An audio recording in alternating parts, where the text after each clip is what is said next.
theyeshiva.net. Good morning, everybody. Welcome. Welcome. So we're holding on the bottom of the first column, Kuf Chaf, first column, 239. The end of the first column, 4 lines from the bottom. Va'achar shenishlemas nizrak mimena hamoitz, va'oz ha'asiri yekodesh l'Hashem. When the kernel is complete, then the chaff ought to be removed and discarded, and then we have the halachos and the obligations of meiser, of trumas and meisters, of tithing. Usually 10%, it depends which meiser, sometimes it's 2% or 10%. And then va'asiri yiyeh kodesh l'Hashem, then, as the pasuk expresses itself about a different meiser behema, that the 10th will become sacred for Hashem. Which this whole idea gives us an understanding. If you remember, we mentioned in the beginning that when Esav spoke to his father, so the Chazal say that Yitzchak loved Esav kitzayid befiv. He would ask interesting questions, and one of the questions that he would ask is when they want to describe what type of question he asked, it was Ketzad ma'asrin es hamelech v'asateva. How do you give meiser from salt and from straw? How do you tithe salt and straw? Of course, both of these items are not obligated. We're not obliged to give meiser from these items because teven, as we learned, what is straw? Straw is the stem of the stalk, which is not edible. It doesn't even contain kernels inside. It's hollow inside. It's the stem of it. It's the stick on the bottom. It's this part of the straw, as we learned. Teven is this. So you can use it for your animals.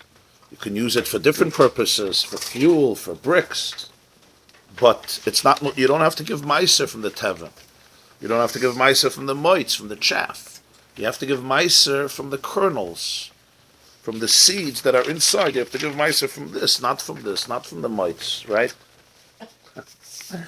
So the parts, the bottom of the stalk, the teven, that gets discarded. The mites, the chaff gets discarded. You can use it for whatever you want. The halachas of meiser, which represent a certain gilui of kedusha, the fact that it's already obligated in trumas and meisers. There are certain sacred obligations that apply to the kernels. So Esav comes to his father and says, how do you give meiser from straw? So on one level, it sounds that he's really holy. This kid doesn't only want to give meiser from the seeds, from the kernels, he wants to give meiser from the husk. He wants to give meiser from the teven, from the straw. So it's extremely impressive. No dumb question. Huh? No dumb question. Yeah. Yeah. Now the question is, of course, the Mefarshim ask an interesting question. It's not the topic of our Shia today. What's the question? Ketzad ma'asrin es hateven. How do you give meiser from straw? What does the word meiser mean? Separation. The word meiser. 10%. So if I ask you, how do you give 10% from straw? Well, how do you give 10% from anything? You answered your question in your question. How do you give 10% from money? You take the money and you take 10%. You have $1, so you take a dime and you give it away. What's the question? Ketzad ma'asrin es hateven. How do you give meiser from straw? How do you give meiser from anything? You already answered the question. Meiser comes from the word eser, right? May eser. It's a gewaldige question. So there's different interpretations. You have to understand. Esav was trying to be impressive. He wasn't trying to leave a bad impression. He was trying to leave a good impression. But one of the explanations is that what's teven? Teven is the klippa. Teven is the shell. Teven is the husk. Teven is necessary, like moitz is necessary. But what is it necessary for? It's necessary to nurture the kernel. It's necessary to protect the kernel. What's Esav's agenda? Esav wants that the Kedusha should be chal on the Teven itself. Esav wants that the holiness should be conferred on the straw itself. Not that the straw is a catalyst, a prerequisite, a hechsher, a preparation for the pnimius. He wants that the kalipa itself, the husk itself, should have this concept of asiri kodesh. The kedusha shouldn't only be chal on the pnimius, on the inner core, on the truth of it. And the kalipa is important as a preparation, as a build-up, as a nurturer, as a protective guardian angel, so to speak, as a husk, as we explained at length, the functionality and the great purpose of the chaff through the winter months, the rainy season, and through the summer months, the months of often scorching heat. Esav wants that the Teven itself, the same should have the Kedusha. The Klipa itself should have the Kedusha. The same as with salt. What do we use salt for? Anybody cooks? To enhance the food. To enhance the food, yeah. You don't have a person say, what did I have for breakfast? I had salt today for breakfast or for dinner. On the other hand, you didn't put in salt into the salad. Felt salz, the soup needs salt, the chocolate needs salt. Too much is not good as well. Exactly. The Novi says. Sometimes if there's no salt, felt the tam, the taste is missing. So salt is something, Al kol karbon chatakriv melech. So salt is an ingredient, it's an important ingredient, but as what? As an enhancement for the food. What happens when salt becomes independent from the food? It's quite bitter. You don't make a meal out of salt. On the other hand, when you put the right amount of salt into the food, geschmack. Sometimes it makes the difference between something that's delicious and something that's bland. It's bland.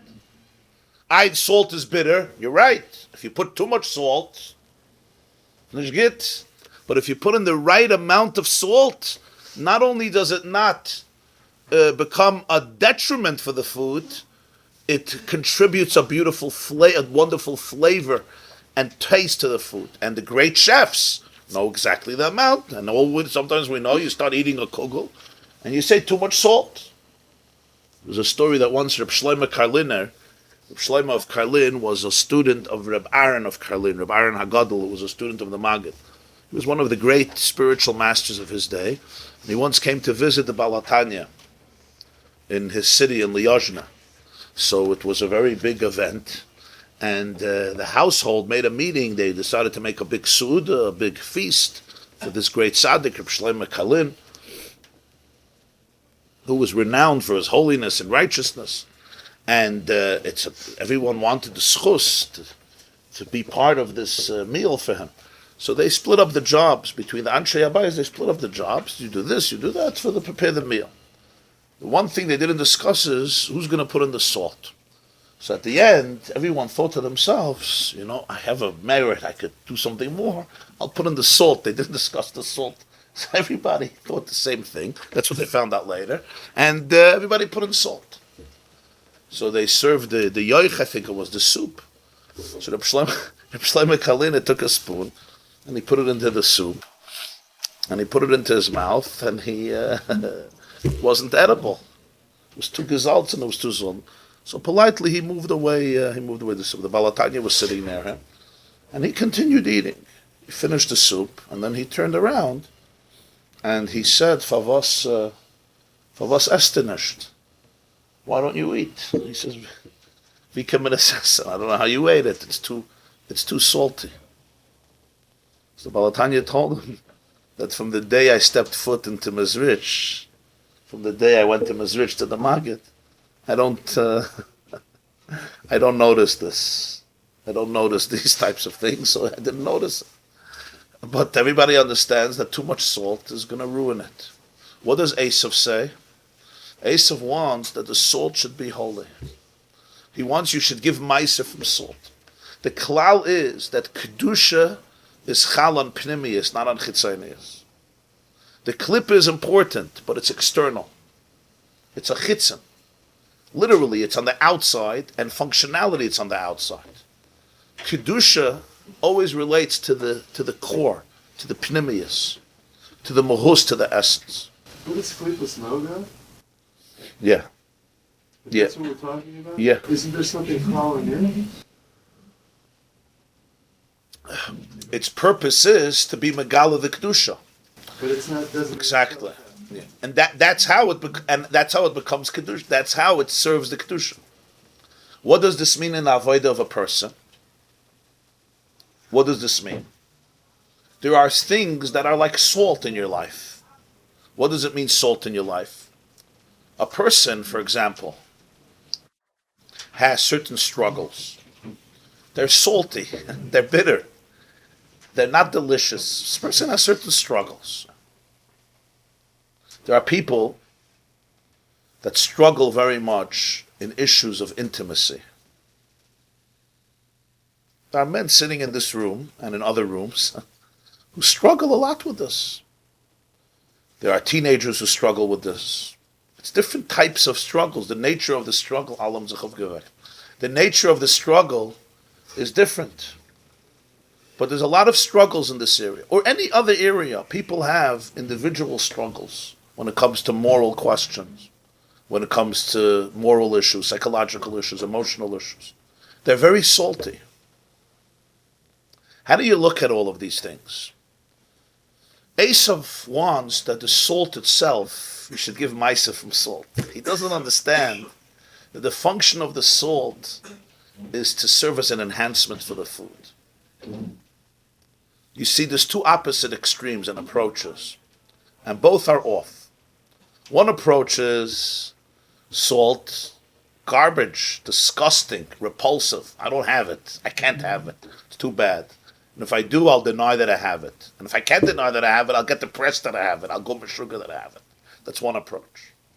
The other opposite approach is, I have it. I should flaunt it. I should be comfortable with it. I should talk to everybody about it.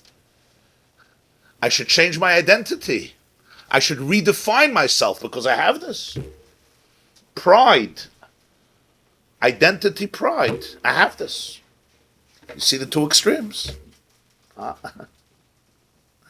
One is, I amputate it. It doesn't exist. It's too shameful. It's too embarrassing. It means I'm a horrible person.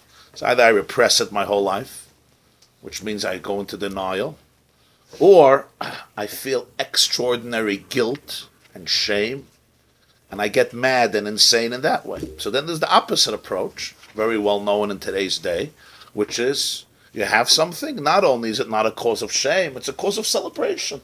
If you have to redefine identity, yeah. If you have to redefine gender, zol zayin. If you have to redefine marriage, zol zayin. But the main thing is, if it's in me, it must be the best thing in the world.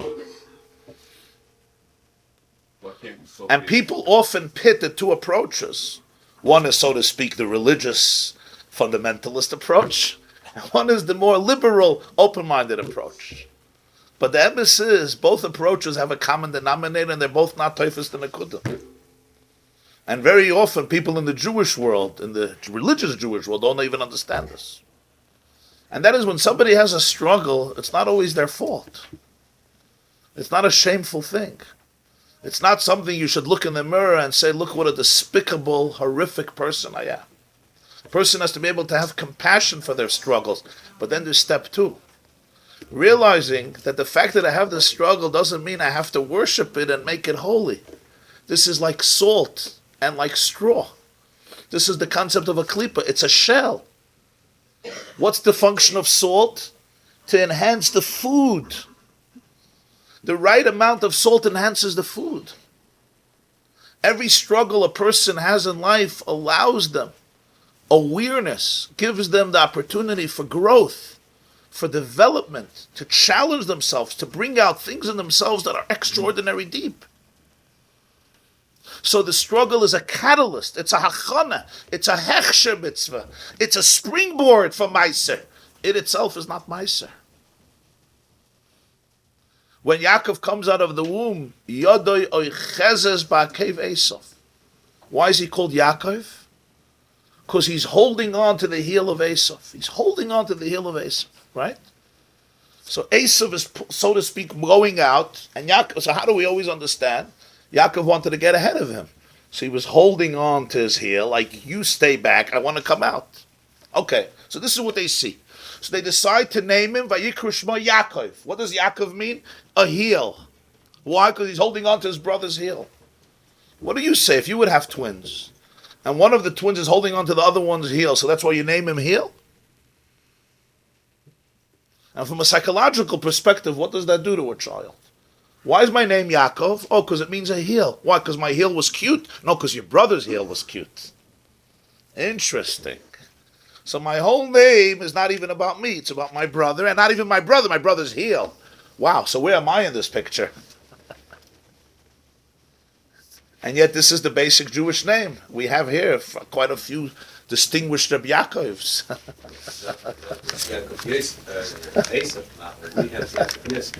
Okay. Eila told us Yaakov Yosef. There's a beautiful word from the Vilna Gaon. V'yodo yochezes ba'kev Esav is quite literal. What happens when you're holding on to somebody's heel and they're moving? What happens? You get schlepped. You get dragged. V'yodo yochezes ba'kev Esav. Esav is trying to come out. He's pulling Yaakov. Yaakov is holding him by his heel, and he's really pulling Yaakov. He's pulling Yaakov. What does this mean? It means actually that Esav allows Yaakov to transport himself, to journey. What salt does to food. Every struggle a person has is an invitation for deeper growth, for deeper awareness, for deeper self-realization. You don't have to amputate it and deny it and repress it and crush it and feel that you're the most despicable person, but that doesn't mean you should worship the struggle and say, because I have the struggle, it means it's the best thing in the world and therefore I worship it. No. Its very functionality and purpose is to serve as an opportunity for you to elevate yourself. Through this, you will become elevated like no other thing. Nothing else can elevate you. It's a challenge. Sometimes it's tough because you have to subdue and you have to confront and you have to be aware, and sometimes you have to say no and reject or transform, depends on the situation.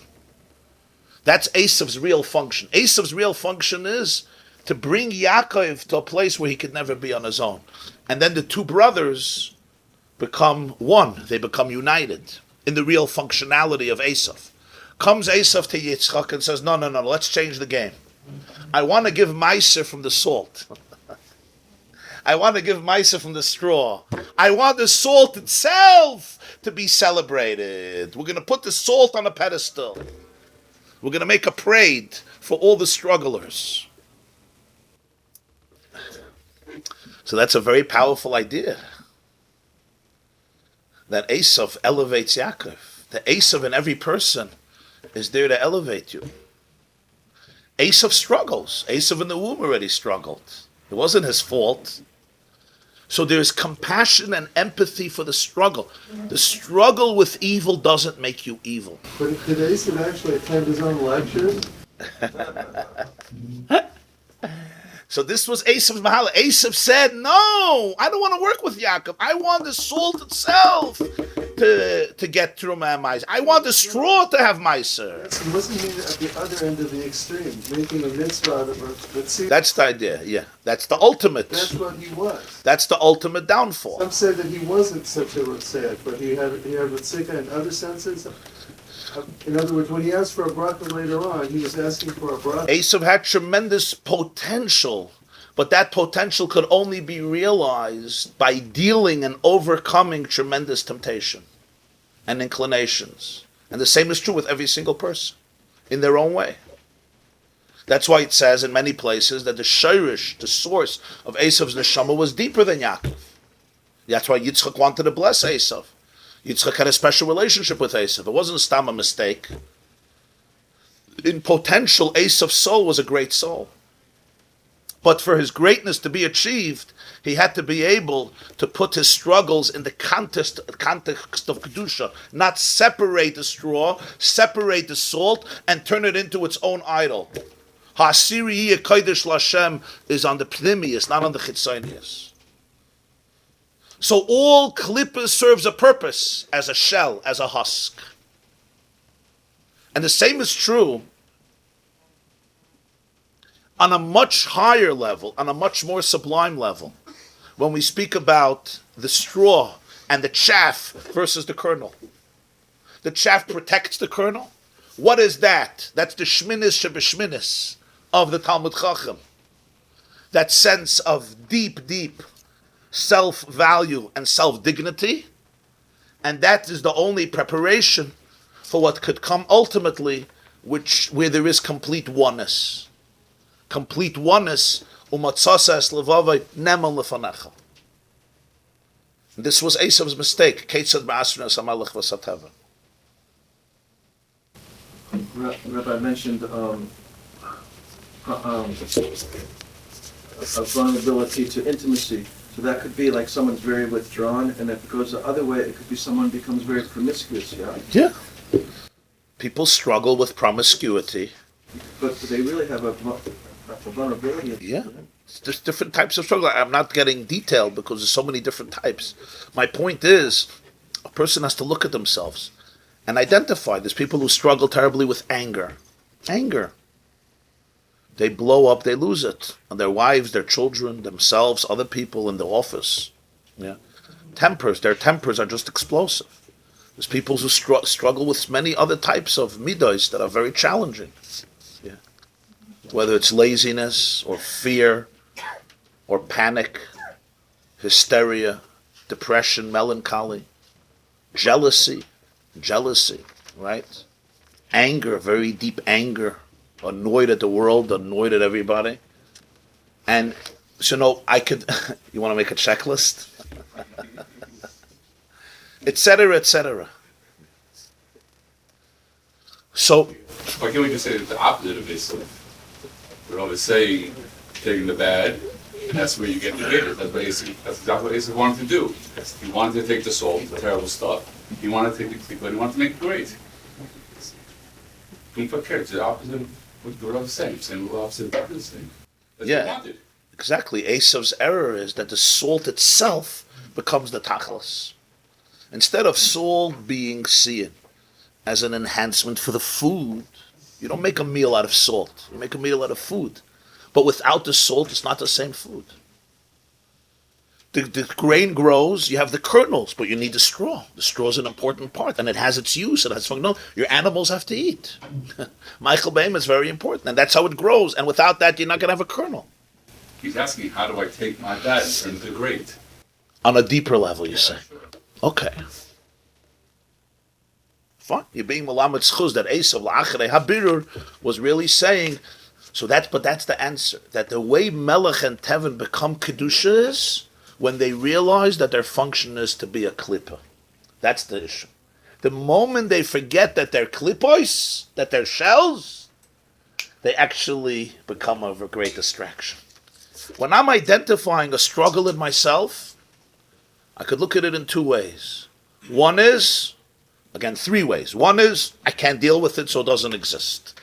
What then happens is you're not an honest person, and as some of you know very well, that path leads to nowhere because everything gets just buried inside, right? And it gathers momentum and steam until it takes you over, and usually the fall afterwards is much worse because you didn't deal with it. So that approach, I hope it's pretty clear that it doesn't work. So now you have the opposite approach, right? The opposite approach is, okay, I'm not ashamed of anything. It's all wonderful. It's how God wants me to be. As everyone said, this is how God wants me to be. Why should I tame it? Why should I discipline myself? Why should I fight it? This is who I am. You don't like me, you jump into the lake. This is who I am. That's the motto of today. This is who I am. Can you make peace with who I am? Take it or leave it. Huh? Take it or leave it. Take it or leave it. The problem is you suffer from phobias.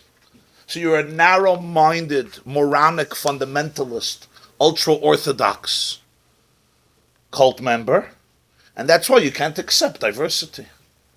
As somebody once said, the only real one thing we all have in common is diversity. And that's true. Now, like in everything, every klippa has a nitzutz. In these words, there's a truth.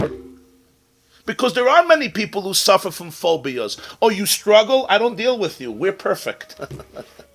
We're perfect people. We don't deal with people who struggle. And that's, of course, a delusion. And that's, of course, foolish. And it's dishonest. I have to be able to have empathy for people's struggles and for my struggle. And it's not a blame game. It's not about judging it. But then comes the appreciation. Who am I? Who am I really? Just because I'm experiencing a struggle, I don't have to reduce my entire identity to that struggle. Maybe that struggle is there for me to be able to crystallize my innermost core and actualize my deepest potentials. And that's where a person makes a mistake. If you see it as a shell, if you see it as a klippa, actually, it will become a source of holiness.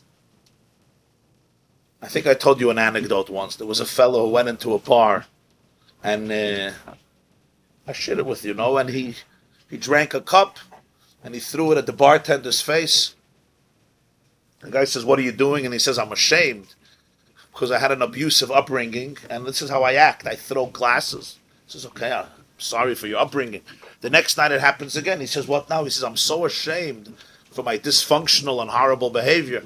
It happens the third time. He says, "Listen, if you don't want me to call the police, you better go to therapy and deal with this. I can't be the victim of your rage and your toxicity." So he disappears, and after 9 months, he comes back to the bar, fills up a drink, downs it, takes the glass, right at the bar, and says, "What now?" He says, "I went to therapy, and now I'm not ashamed anymore." You understand the difference? Don't judge yourself for the fact that you have rage in you. The fact that you have so many stuff going on in you. Don't judge it. And don't turn yourself into a horrific person because of it.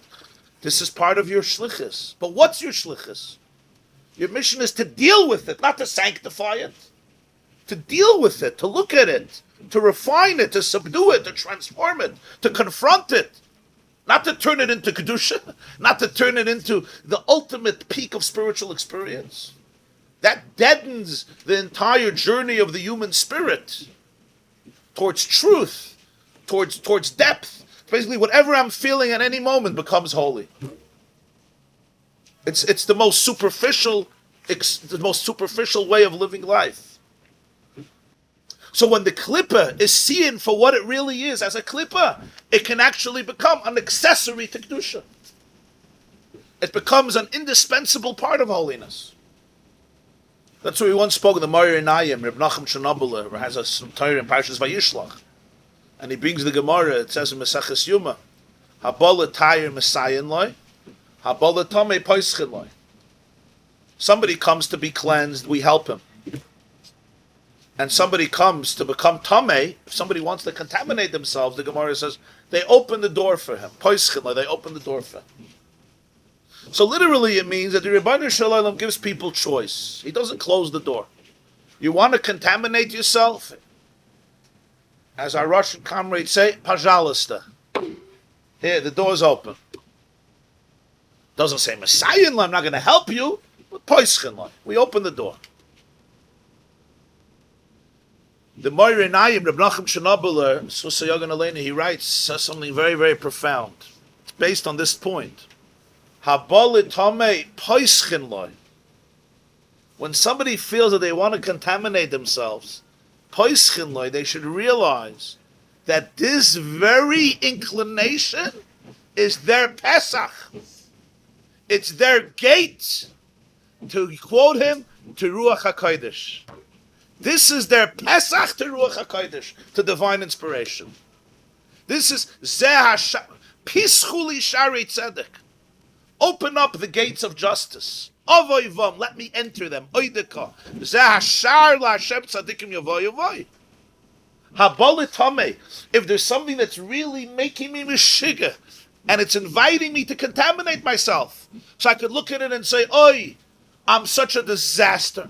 I'm such a despicable lowlife. Why couldn't I have been created like this person?" He says, no, relax. Take a deep breath. If you can deal with this, this will be your gate to God.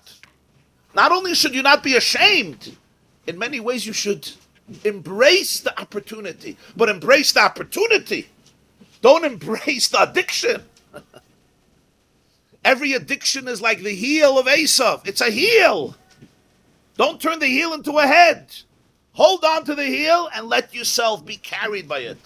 But doesn't mean you turn the heel into a head, which is ultimately why Yaakov has to change his name. It's here to heal you. Very good. The heel is here to heal you. That's Nuchem's poetic side coming out. Meretach wegen Reb Nuchem Shenabel is Shmam, the Gemara sagt Shmam Milsuhu. Reb Meir Dayek B'Shma. That's what the Gemara says in Yuma Pegim. Reb Meir Dayek B'Shma. Shma Garif. And Nuchem is Meloshen Nechama. This is a very comforting idea in life. Reb Tanchuma. Why? Because it allows you to embrace every part of you without the need to deny, to be ashamed, to judge. It allows you to be with you in a very real way, but without gypping yourself, without depriving yourself of real growth. And I find a lot of people have a difficulty with this. They go either to this extreme or the other extreme. I was interviewed on the radio about homosexuality. It's a very hot issue today. And the discussion on the radio, the person was saying, so the question, somebody called, somebody wrote a letter. So this is evil, right? So these people are evil. Yeah. These people are evil, and that's it. No way, it's very easy, black and white. I'm good, you're evil, and that's it. The problem is, till the person finds out it's in their own family. What happens then? It's very easy to speak about strangers. What happens when it's in your own family? And therefore we have to cultivate a deeper and more godly perspective. This is not less Toradic, this is more Toradic. And that is, empathy for somebody who's struggling with something does not mean that the struggle itself becomes sanctified and doing it becomes the right thing. And it's not a contradiction. On the contrary, I can really empathize and simply have empathy, compassion for what people go through without judgment, because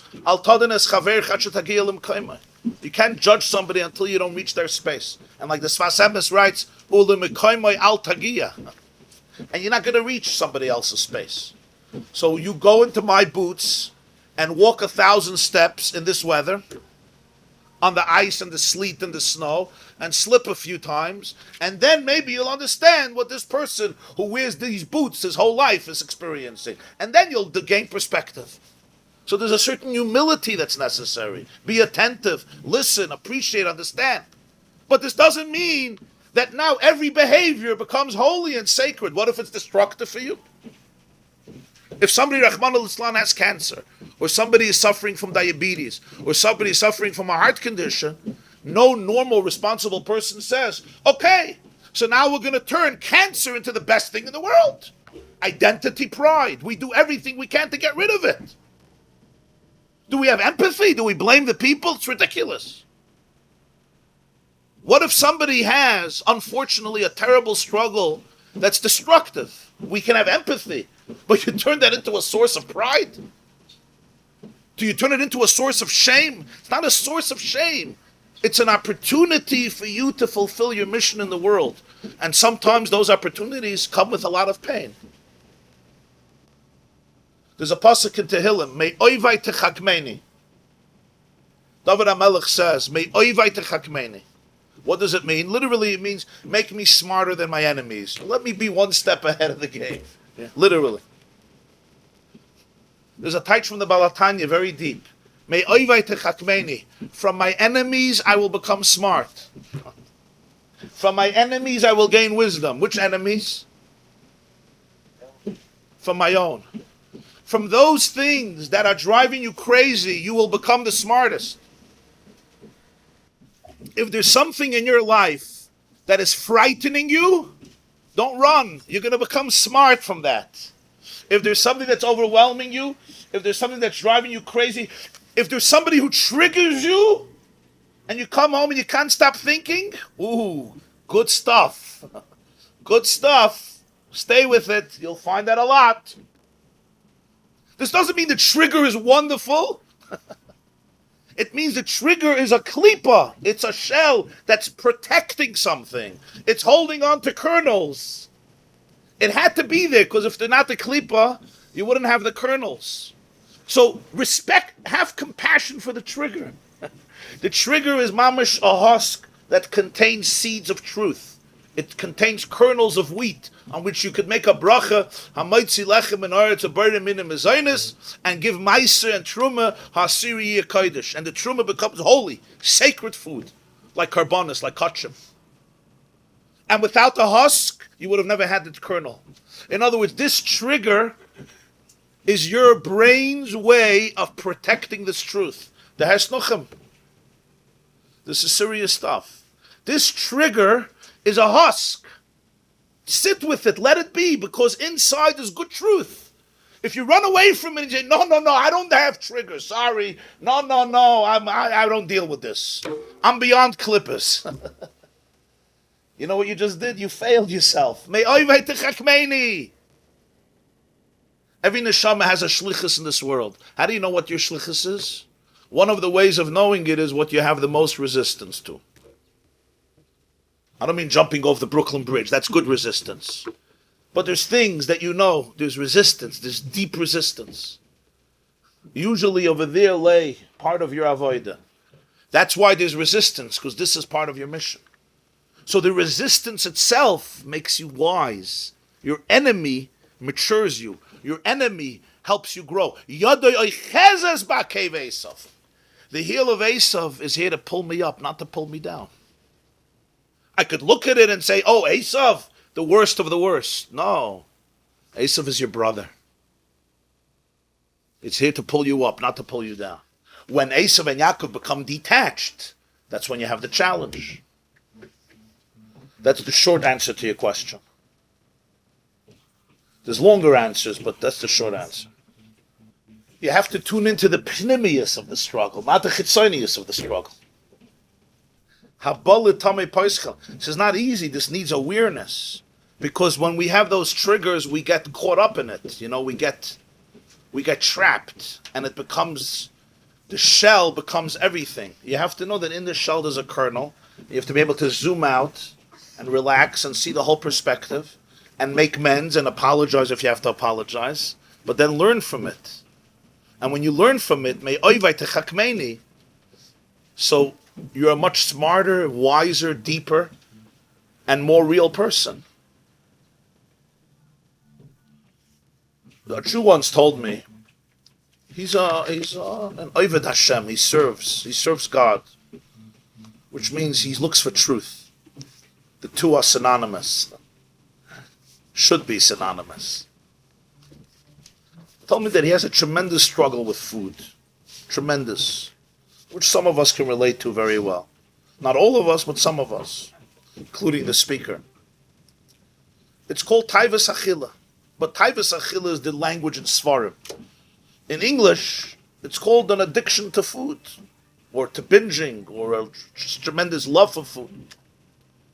And he worked on it for a long time. And he told me that when he sees a piece of cake, white flour and sugar, those are the two triggers. There's something, he gets very excited. He gets excited. And he realized if he's getting so excited about it, there has to be something there. But how do you figure that out? Because what your mind tells you is, I just want the cake. I just want the pasta. I just want the ketchup. I just want the cheesecake. I want the babka. I want the pizza, whatever it is. Your brain it's a husk. It's not telling you everything because it's protecting you. Our brains are trying to do the best to protect us. That's why we develop all these habits. The brain is just doing what it knows best. It's a mites. A lot of our brain is really chaffs protecting seeds of truth. So he said what he does is he'll look at it and he won't eat it. And he watches all the emotions that come up in this act of abstinency, in these moments of abstaining himself. There's such a conflict. Eat. And he tells himself, no. If I'm going to eat this, besides the fact I'm not going to feel good, Nela, okay, after 2 hours I'll feel good again. After 6 hours, the immune system will come back to normal. I'll give up 6 hours for a piece of babka. People make worse investments in life. He says it's much worse. If I eat this, what I'm doing is I'm depriving myself from an unbelievable opportunity of learning who I am. Imagine you could sit in front of a great master for a few hours and he can tell you deep stuff about yourself and you just throw it in the garbage and you go eat something. What a missed opportunity. He said, I'm failing myself. It's such an opportunity now for me to learn what I'm really looking for. And when I sit with it, it becomes so difficult not to eat it. And I only realize that the eating is trying to numb a pain. That's why I need it so much. I'm not starving. It's not like somebody didn't eat for 2 days or for, in our case, 40 minutes, we understand. But he just ate 2 minutes ago. So the pshat is the body is full. So what happens? The food is doing something for me. It's going to give me a pleasure that I'm looking for. Why am I looking for it? Because I'm looking to go away from something, usually. What is it? Some trigger, some pain, some anxiety, some trauma, some suffering. And if I go and eat it, it's mamish, I'm deleting all the data that has access to my soul, that tells me about my trauma and my issues and my pain. How can I do this to myself? And it was a very profound observation. This is the classic example of a shell that's containing the kernels. Don't run away from it. But don't say, oh, I want to eat. I just want to be me. You're not being me. You're running away from me. You're running away from me. V'haraya, tomorrow you need more. V'haraya, you don't feel good after. So you could be me, but you're not being me. You're running away from me. There's no functionality. On the other hand, if you see it as a klipa, you could respect it as a klipa, and then it brings you to great heights. It's this very temptation that allowed me this awareness I would have never had. And the same is true with everything in life. But a person told it to me last week, and it was a profound observation on himself and a profound way of living. This is called avodas Hashem. This is called serving gods. This is called looking for truth. Is it always something bad in there? Maybe it's a source of something always good. Eine Gename. Like when people eat chocolate, they feel the... Eine Gename. Why do you deprive yourself from it? Yeah. Sometimes a piece of chocolate is wonderful. Every person has to be honest with themselves what it is. Usually when I just ate 5 minutes ago and I'm quite full and my body doesn't need it. In fact, for my body, it's actually pretty destructive, right? Especially when there's diabetes in the family. Usually it's something else besides trying to enjoy the nutrients in God's cosmos. You need the flavonoids. Huh? Yeah. And you could sometimes learn from animals. I never saw a sheep or a horse say, I would love the potato chips, but next week I have a wedding, I got to look skinny in the pictures. Somehow they eat what they have to eat. So sein grass is grass, hay is hay. When we juice wheatgrass, it's like $20 an ounce. You ever go to these health stores? $20 an ounce for wheatgrass. If you would only be a horse and a sheep, that's what you would do all day. You wouldn't have to pay $20 an ounce. People eat wheatgrass and they feel human and sophisticated.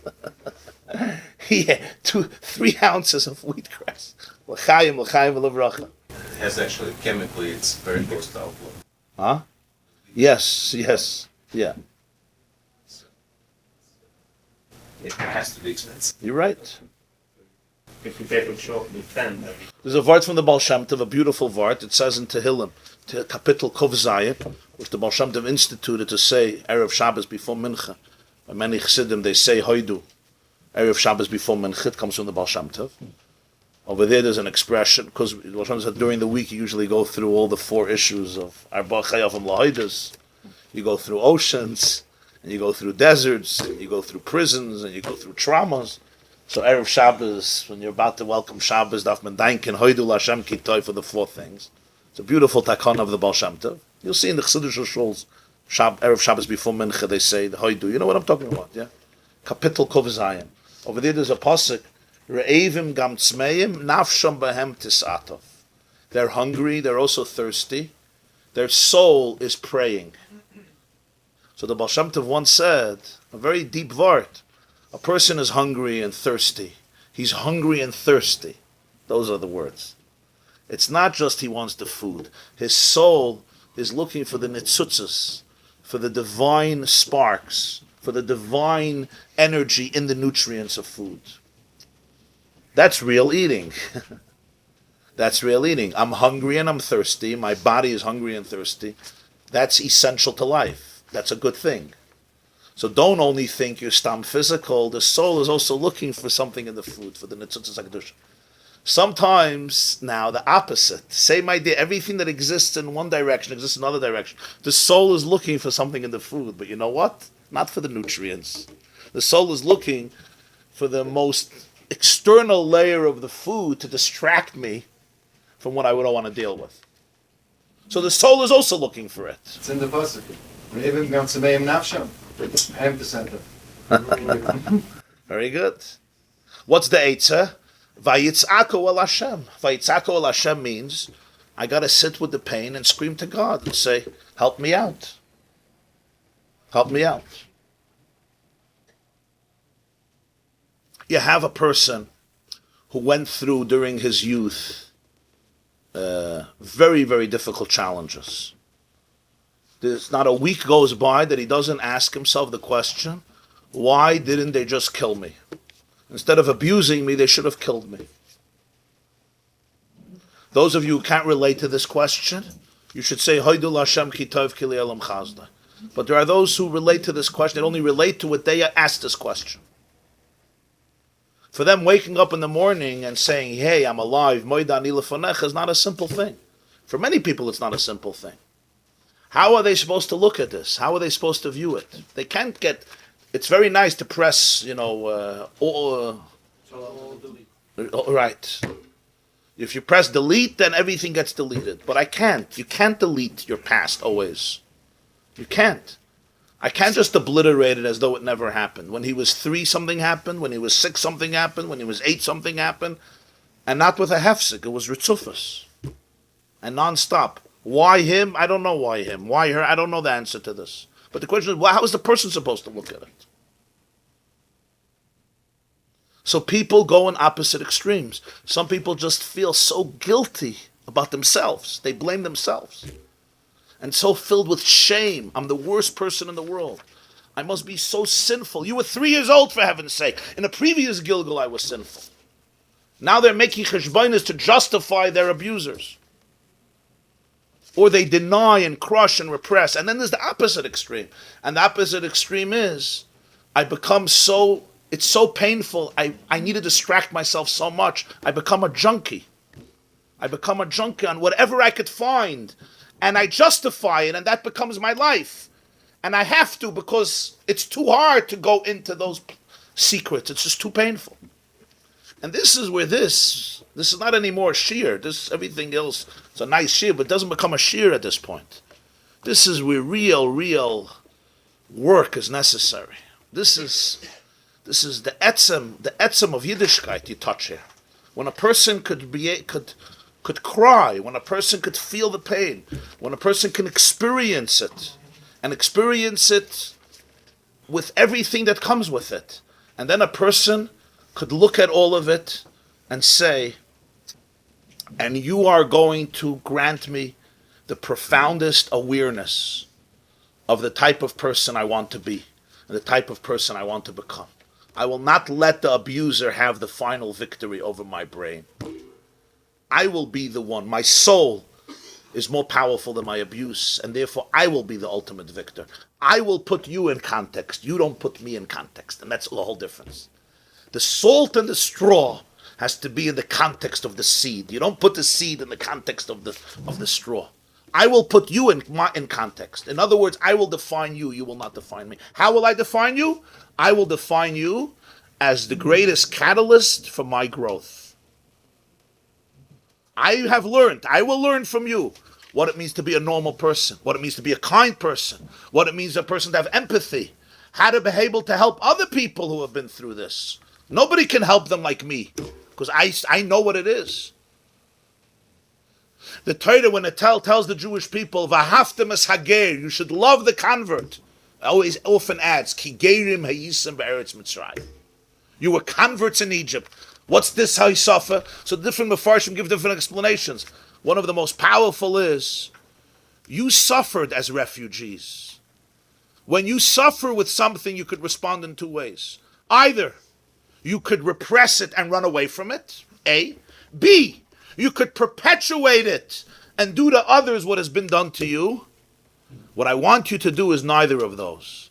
Look at your past and say, because I know what it is to be a ger, because I know what it is to be a fugitive, a refugee, an alien, a convert, I know what it is. I know what it is to live in a foreign, hostile city, country. Therefore, I will make sure to... Therefore, I will make sure to be able to nurture other people in this situation. V'ahavtem es hager. This doesn't mean to endanger your safety, but protecting one's safety should never be at the expense of empathy. Again, the same two extremes. Same two extremes. If there's a problem of criminals, of course, you have to be very cautious with it. You know, there's a concept of protecting yourself, protecting your family, protecting your borders, protecting your country. But that doesn't cancel ever out an appreciation of what different people go through on different journeys. How it has to be applied in every situation. You have to have a seichel hayashar together with empathy. So this is all the same concept.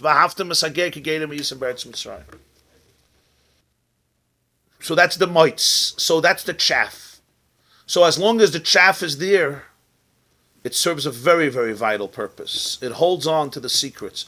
Now here, we're talking it on a much deeper and higher spiritual level. The experience of self in relation to Hashem relative to the deeper experience of complete oneness, of complete bittul.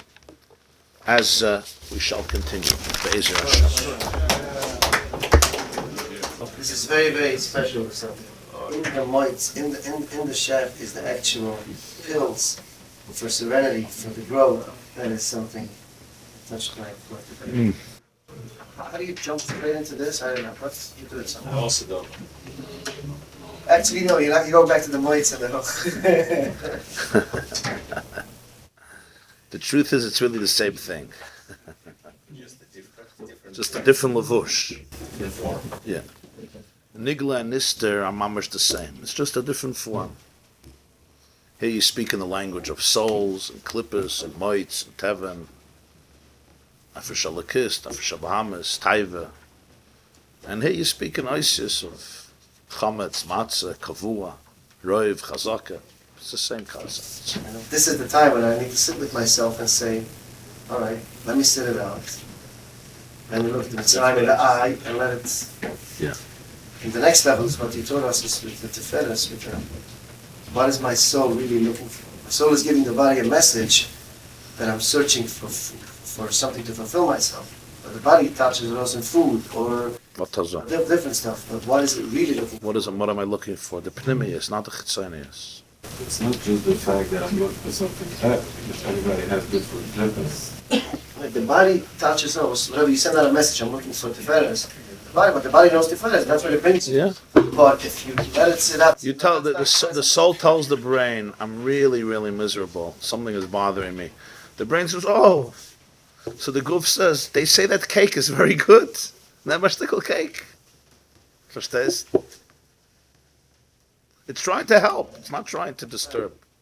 But if you tune in, Yeah. then you can actually reach. You got to train it. You have to elevate it. Yeah. It's not trying to do a person bad. It's just trying to survive, to help you survive. And the kernel is always in the chaff. That's the key. The klippa holds on to it protects it. It really protects Extra it. medication. It's right in there. It protects it, yeah. Like every fruit protects its seeds. One of the most amazing things of nature is to study how every fruit protects its seeds. It will not allow its seeds to go to waste easily. You'll take a peach. You ever noticed the pit in a peach? Right? It's very hard to... You ever tried cracking the pit of a peach? You'll break your teeth. It's almost impossible. Here's the fascinating thing. You put it into soil. You put it into the earth. It opens up. Because in that pit, you have the seeds for the new peach tree. So it protects it until it goes into the earth. The earth opens it up. It's just a type of object. You put it into the earth. The earth opens it up. So now you have the seeds in the earth, a new peach tree. That's Pshat the Maaser Bereshis. Vayomer Elokim Tatshe Haaretz Desha, Esav Mazriya Zera Eitz Pri, Oisa Pri Leminoi, Shezaroi Boy Lemineo. So the klipa always protects its seeds in a very powerful way. The ability to reproduce, the ability to grow. You know, watermelon pit. I don't know if you notice all these funny things. They're very interesting. Rabbi Victor Miller would always talk about this. He loved talking about it. If you have a watermelon, right? Watermelon seeds. The black people on the stoop of the summer. Yeah. So the black watermelon seeds, or whatever color, green or black, right? They're slippery. They just have like a slippery surface to them. He says there's a reason for it. Not stam. The reason is people eat watermelon usually in groups. It's a big watermelon, right? So the slipperiness, it slips off your hands, and it slips off your tongue, and it slips off the watermelon, and they're sitting outside, and it falls into the earth. It can grow again.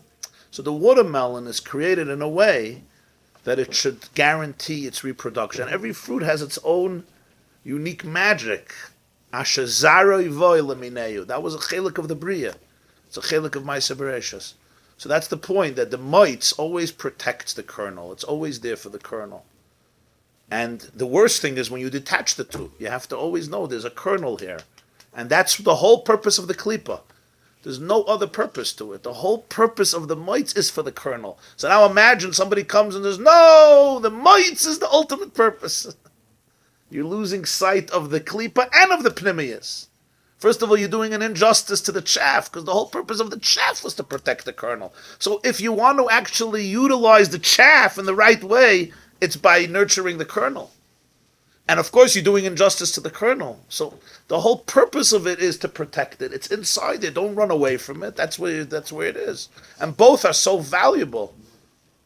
So that's the point, yeah. Rabbi Miller speaks about if the Asa walked into the room, we'd all stand up. It says that in one of his shirim. What's your take on that? What's the left question?